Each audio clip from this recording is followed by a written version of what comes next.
উদ্ধব সংবাদে রাধারানী বলেছিলেন, উদ্ধব জেনে রাখো, অনুরোধের প্রেম সুখকর নয়, অনুরাগের প্রেম সুখকর। আমরা এখন বর্তমানে জেনজি যারা, তারা কি প্রপোজাল, অনুরোধ, না আমাকে তুমি ভালোবাসো না, দেখো না আমাকে কি করতে হবে তোমার জন্য, না। রাধারানী নিজ মুখে বলেছিলেন, উদ্ধব উদ্ধব অনুরোধের প্রেম সুখকর নয়, অনুরাগের প্রেম সুখকর।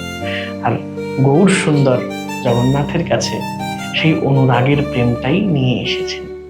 তুমি আমার নাথ, আমি তোমার সেই কুরুক্ষেত্রে যখন মিলিত হয়েছিলে, সেই গোপীদের সাথে আমি তোমার সামনে এসে দাঁড়িয়েছিলাম, আমি সেই আমি।